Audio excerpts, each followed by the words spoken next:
So this is a year of seeking to reinvigorate trust.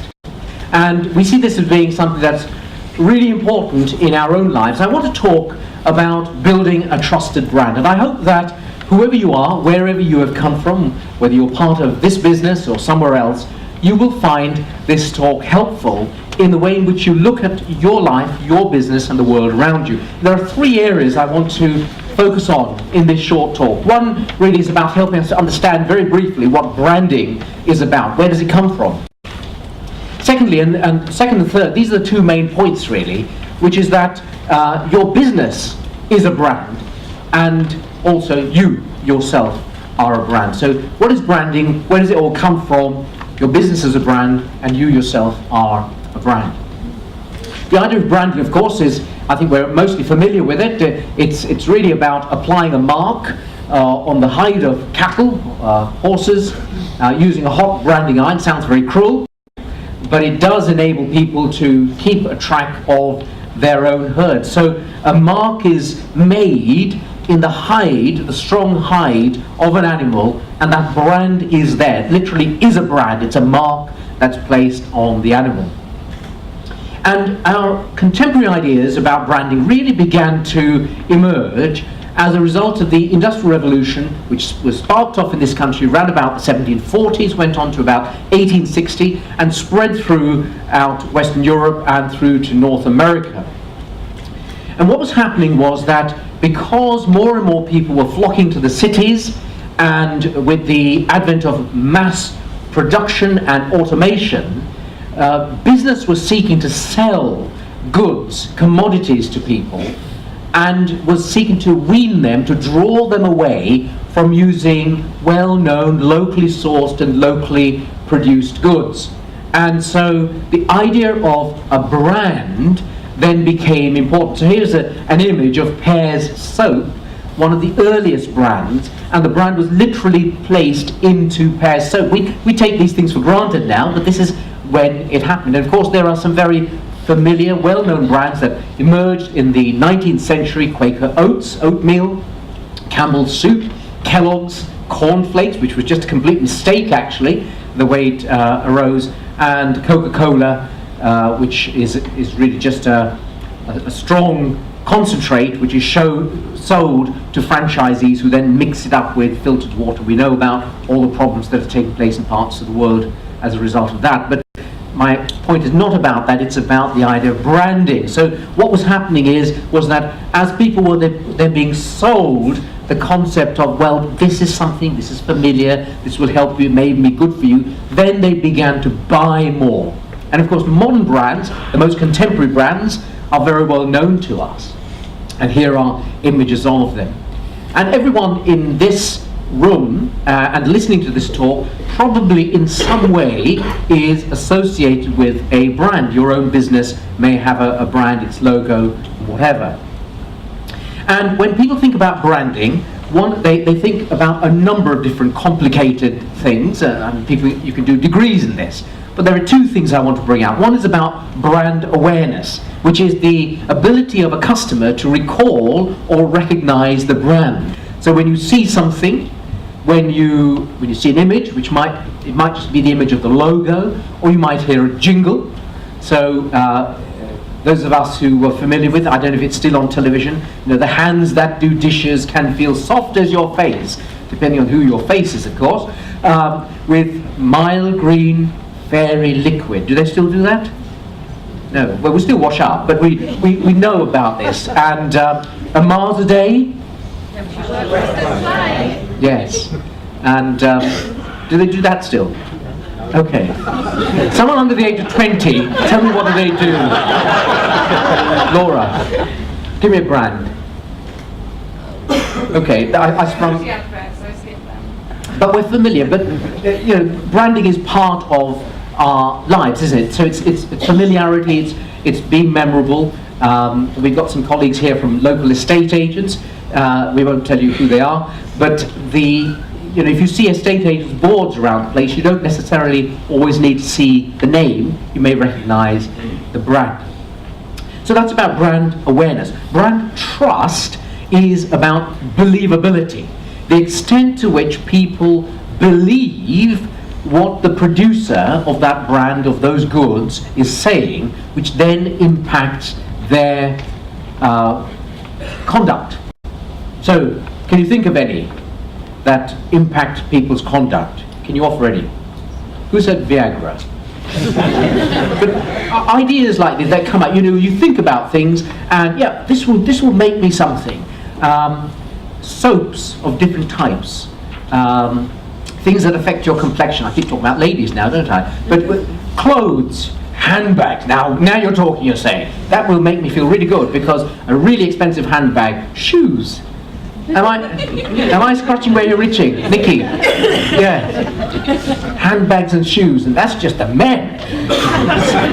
So believability and brand trust then has this effect. It converts people's simple awareness, brand awareness, to strong commitment. I will only shop there. I'll only go to that retailer. Now, those of you who've listened to my talks over the years will probably say there are some retailers we mustn't go to. I won't mention because your son works there, I know. But you know who I'm talking about. Every little helps. I think in their case, every little does help now, given what happened with their accounts a year ago. People become devoted ambassadors, don't they? They say, that's it, this will do it, this will sort you out. So that's the trust that people have in a brand as a consequence. And having talked a little bit about what branding is in very brief terms, the key thing is that your own business is a brand. Whoever you are, wherever you have come from, your organization is a brand. It's something which people may be aware of and may trust. And the extent to which they are aware of it, the extent to which they trust your brand, will determine your success. So if you are in a profit-making organization, business, it is vital that people are aware of your brand and they trust you. If you're in the non-profit sector, as this business is, it is still important that people are aware of us and that they trust us for a whole range of sometimes quite complex reasons. In the United Kingdom today, there are a number of very significant brands. I want to talk about some that really affect and influence our lives. And for you to think about the extent to which that brand produces trust and how aware people are. Now, this picture is not meant to call to mind London Transport for London and Boris Johnson, although you might want to think about that and him. It's about the House of Parliament and about the seat of democratic decision-making in this country. And this is very apposite, isn't it? Very appropriate at this time in our nation's history, when we are only a very short time away from an extremely significant election, but by all accounts, one in which we could have an underwhelming response from the electorate. 1 in 8 young people under the age of 25 have already said that they will not vote. That's a significant number of people. We've had this nonsense that's going on about not presenting themselves on television for the debates. The nation wants to see leaders come up and be thoroughly grilled. Yeah, is that right?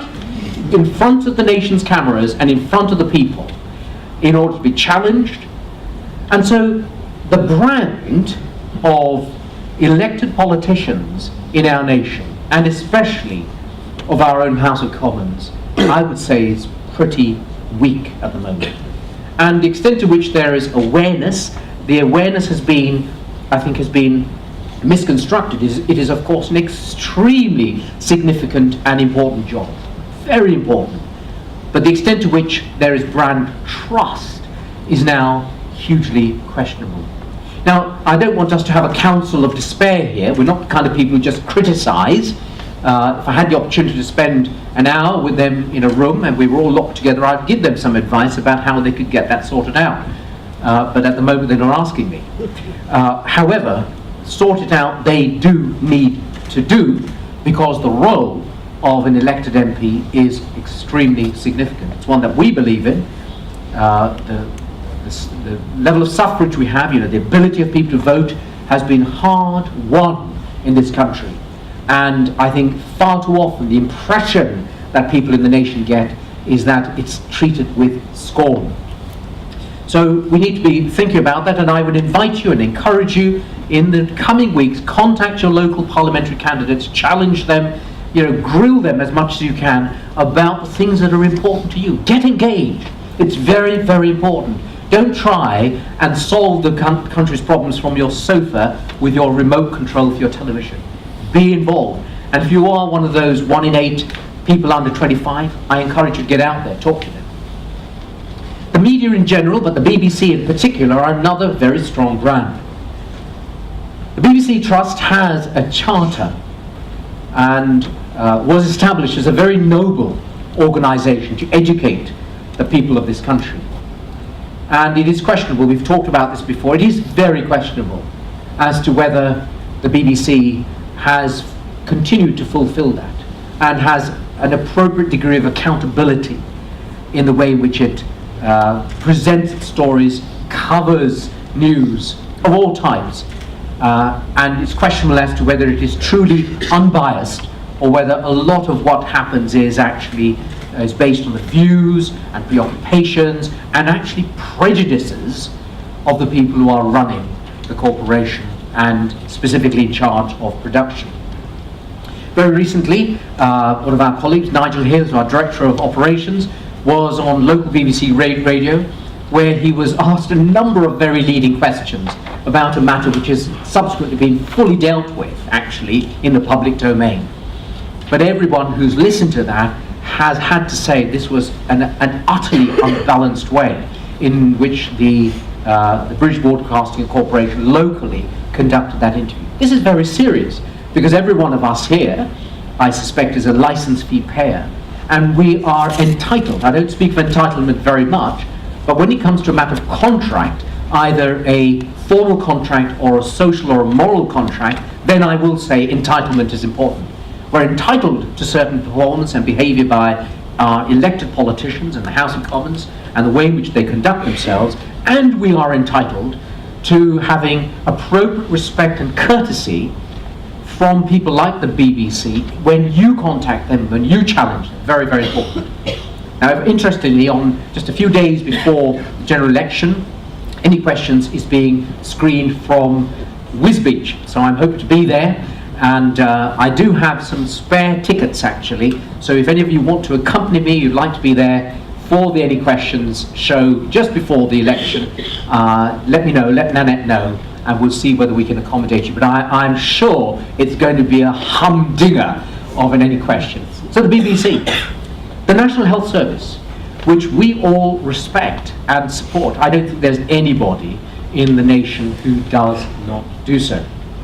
And yet, over a number of years, our National Health Service, which is a national treasure, the health of the nation, shall I say, rather than an organisation, the health of our nation is a national treasure. And this amazing edifice, which was launched many years ago, 1948, and still is the envy of health services throughout the world, has been the subject of political engineering over many years, and sadly of overmanagement or even of mismanagement. If you had the opportunity to choose between, when you were in surgery, having a clinician attending to you or an accountant, nothing wrong with accountants, what would your choice be? And I think in broad terms that would be the logical view that I would take of the National Health Service. Let the doctors do what they're meant to do. Let the accountants and the managers do what they should. Do you agree with me? Yes. Can I hear a yes? Yes. Thank you. That's for you, Hisham. The same is true of the police. I see the police here. Over-bureaucratized over many years, so that the police, who are the thin blue line, who we do respect, all right, there have been some scandals and there are a few more about to emerge, it seems, as a result of stuff that happened in the 1970s. But it doesn't make any difference to the fact that the police force we have here is an amazing force for good in the nation. But targets and over-bureaucratization, as I said, excessive policy making, and control by politicians does not enable the professionals to do their job. So the brands that these people have, these organizations have, are affected by the way they are led and by the people who work in them. A brand is not only the logo, the jingle. Ultimately, it's about the people who do the work there, who lead it, who influence, who obviously, I'll give a word for the accountants, who manage the money, because it's very important, because this stuff does not get done properly unless there's really good fiscal management. Very important. And banks are another one. Someone said, I don't understand banks. Why do they attach chains to their pens? If I'm trusting with my money, you should trust me with your pens. Ask the cashier that next time. Say, do you think I'm going to go away with this pen? Illogical, isn't it? But this is the kind of world we're in. It's full of irrational behavior. But the banks have suffered a great deal in recent years, and the brand of the bank and bankers in general is not very good. It doesn't make any difference to a banker particularly, because bankers will still get paid and be doing what bankers do, and I'm sure that bankers love their professions. Actually, I almost ended up working in a bank years and years ago. I worked there in my summer holidays, and that gave me all the experience I need to know that I would never want to work for a bank. In fact, I didn't want to do anything that involved money. Isn't that interesting? And look what I'm doing now.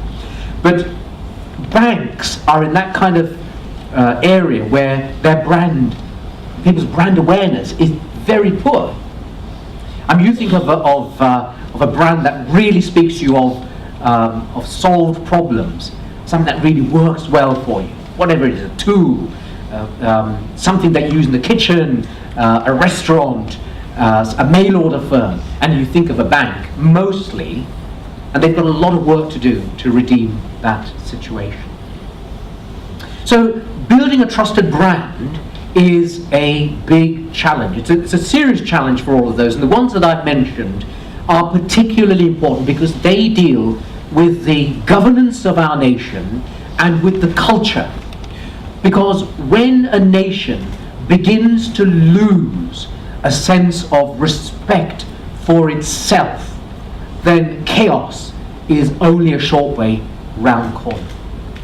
And there are enough enemies of freedom in the world who are prepared to come in and sell their ideology in order to captivate the minds of not only the young and impressionable, but people who have lost heart with established orders and with institutional authority. So very, very serious. And that is why our idea of a road to renewal is so important. It's strange, but we learn not to trust anyone from those we've trusted once. It's a very difficult situation as we talk about the need to reinvigorate trust, because almost everybody in this room here today will have put their trust in somebody and felt that their trust was broken. And every time that happens, it begins to erode something inside of ourselves. When we're small children, we had some pictures of babies, and a baby and a small child is absolutely trusting. And that is why there have been these terrible stories about the abuse of children in recent years. But that childlike trust is an amazing quality. And if it can be presented and grown in the right place, in a safe environment, if we as adults can learn to trust, then, as I explained at the last conference, things begin to happen. Our brains begin to fire in a healthy way. Suddenly, anxiety, which is what builds up when we don't trust people, begins to dissipate. There's greater confidence and cooperation. And I believe it is something we need to see a resurgence of in business, in relationships, and in the nation at large. And those big organizations that we mentioned at the beginning are key to it. That is why it's vital that the leaders of the nation, in terms of government, in respect of all of the main public services who are funded by the taxpayer, and the media, as well as business more generally, understands that what we are doing is not part of a short-term act. It's not cash in my chips and run away.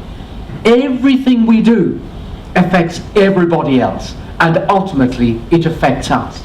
And so every person, I would say, needs to think about the next generation and the impact our actions will have on them. So that's one way in which you can challenge yourself and challenge other people. Turning back to the idea of branding, people do buy from people they trust. And so in order to build a trusted brand, we need to understand that if we can build that kind of relationship and rapport, where sometimes it may mean giving something away in order to gain someone's trust, then we will find that our brand will be that much more greatly trusted. Which brings us back to why we are here today, in celebrating 15 years of success, but also of challenges and of learning opportunities, because we are not perfect, however we are striving for excellence. There are things that stand out. Our vans, which are seen right across this district, people sometimes say to me, how many have you got? It feels like 1,000 at times. Well, no, it's just that we're on the move all the time, doing a large number of repairs and visiting people in their homes. And so our strapline demonstrating a more excellent way of doing business is very well known. People recognize these vans all over the place. On one occasion, one was recognized in Penzance, which was a tricky thing because he was meant to be doing a local repair. And it wasn't in Penzance. So, subsequent to that, of course, we got the van back and the rest is history. Demonstrate a more excellent way of doing business. The idea of being one team and one vision is well known. People know that this is a place where we will work together, we will cooperate. Now, as someone said earlier, there are strong personalities in some of these teams, but it doesn't matter. We can work in order to get over the difficulties. There's nothing so powerful as human beings seeking to cooperate with each other, with one another, being prepared to put aside their differences for a common vision, which in our case is the common good of all the people we seek to serve. And so the idea of the road to renewal has become not only popular among us, but it's well known. We try and get this message into everyone's home in one way or another. And not only our tenants, but further afield, so that people understand everyone can be on the road to renewal. This doesn't, we don't have a patent on this. We want everyone to say, look, we need change in our nation. And it starts with me in terms of what I do.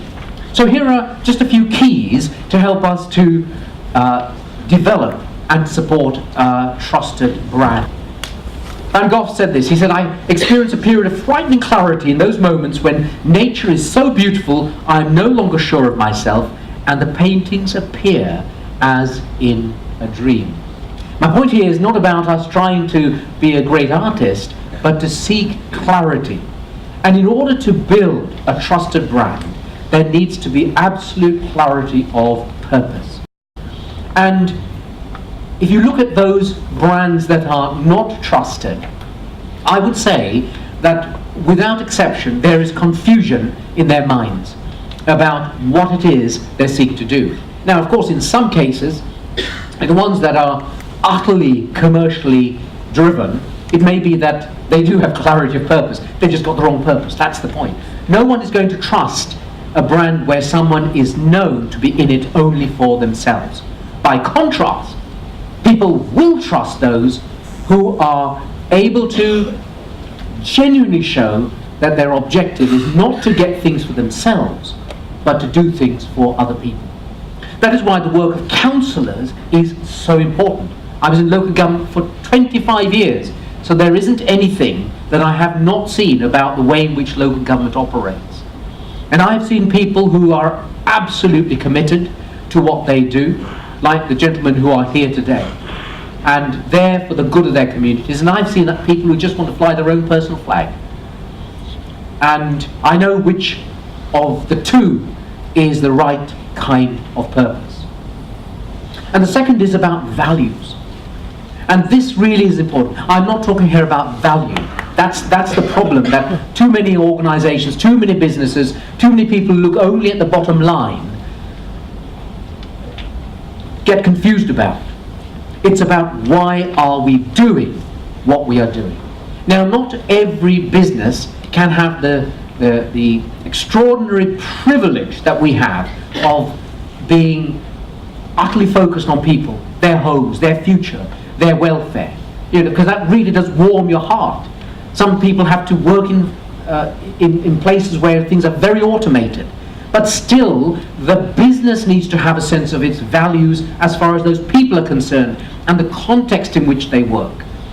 The idea that our people here at Luminous coming to work feeling so inspired is just our own is not true. We want this to be something that is experienced by people right across the nation, and therefore it does start with leadership. Leaders are key to making this happen. In so many places where I've been, conferences I've spoken at, folk have come to me afterwards and said, can you please come and talk to my chief executive about what you've been saying here today? Because people do labour often in organisations which are confused, they lack purpose, and they lack a sense of real values. Roy Disney said this: it's not hard to make decisions once you know what your values are. And I'm talking about values that are focused and oriented towards good, towards social good, towards social value. Increasingly, businesses are beginning to understand that their success ultimately will be dependent on the extent to which they can demonstrate they're delivering social value into communities and into the nation. It's taken a long, long time, but that will become much, much more apparent as the years roll on. So your business is a brand, and importantly, you yourself are a brand. Have you ever thought about that? You see, both in your own life as well as in the organisation you work for, and some of you are in many organisations, you are the brand. You are a walking storybook. You are an advertisement for yourself. I'm not talking here about self-promotion. I'm talking about you, the real you. And it starts with this sense that, as we have here, this idea that all our people are heroes. For us, that's absolutely true. That is why, and our staff know this very well, as far as I'm concerned, if you clean or you're a director, your value is the same to me. You have different jobs, you have different functions, but your value as part of the team is equally important. We are all in that sense on this level. And it's really, really important to understand that. It doesn't mean to say that people who have responsibilities in a hierarchical organisation, which ours is, don't have those responsibilities and don't have institutional authority. But in terms of the way in which we relate to one another, respect, common courtesy, mutual respect is of vital importance. That is what enables our ordinary people, of which we all are, to do extraordinary things. And the keys are very similar to building a great brand, a trusted brand. Your identity is very important to begin with. Your personal identity. Do you know who you are? Are you in touch with yourself? I'm not trying to ask you to do that kind of stuff. That's not what's happening here.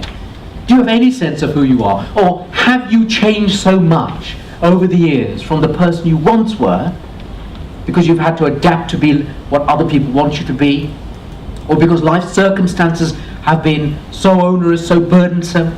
Perhaps you've had broken, troubled relationships of one sort or another. What I'm saying to you is get in touch with who you are. Find out who you really are. Maybe talk to the most significant person in your life, or find a trusted counsellor. This is part of becoming a healthy and a whole person, and also developing this great brand. And just like developing a brand of an organisation, what is your purpose? What is your purpose in life? Do you know what it is? Do you know? Will you be able to say at the end of your own life, whenever that comes, I knew what my purpose was and I pursued it? That's a great way to live, isn't it? And equally, what are your values? What motivates you? What drives you? We had a little bit of a joke at the beginning when I talked about what car would you like to drive. But for some people, their cars, their houses, their bank balance are their values. They're very shallow values. I'm not saying they're not important, but if you live for those, you'll be like the man who climbed up a ladder and when he got to it found it was leaning against the wrong wall. You don't want to be in a place when you get further down the line in your own life, you say, well, what really were my values? Your life is just one can, isn't it? And in terms of your own brand, do you say what it says on the tin? Are you the kind of person who says one thing and does another? Or are you someone who is consistent? Now, in terms of leadership, someone might say they're a boss here, yeah, I'm consistently aggressive. Well, that's not what I'm going for here. What we're trying to do is to change the people we are on the inside, aren't we? So that our can of life becomes a trusted brand. Are you someone that others can trust?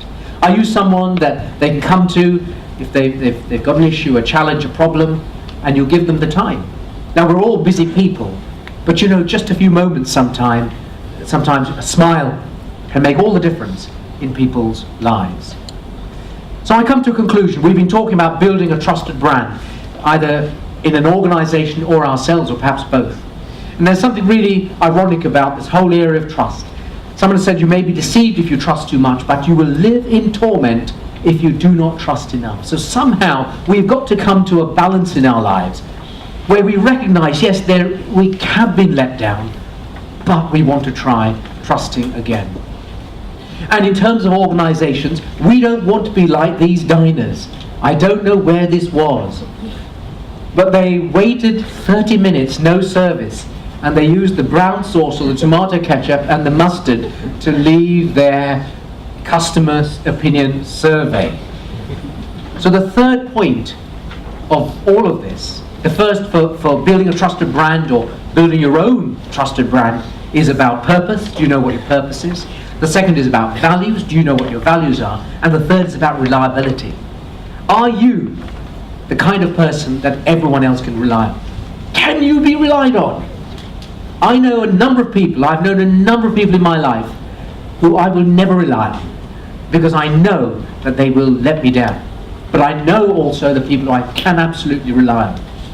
And if I need things done, I will give those things to be done by those people.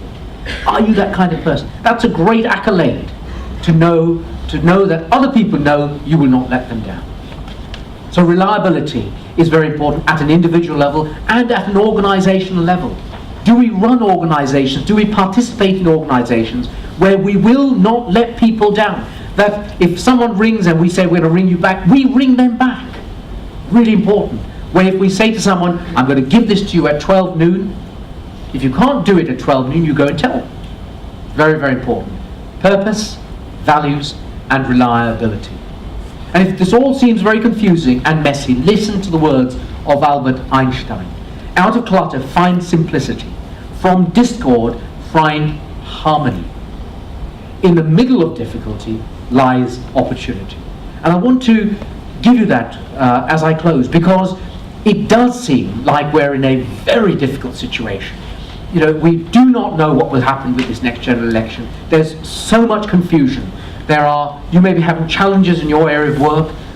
You only know that. But in the very middle of difficulty lies opportunity. For us to build a trusted brand, for us to build ourselves as that trusted brand, the start is with us. The start is by coming across the bridge from wherever we are to where we need to be, to get on the road to renewal, focusing on that 2020 vision and saying, yep, I can transform myself, and together we can change the world in 2015 and in the years to come. Colleagues, can we do it? Yes. Thank you very much.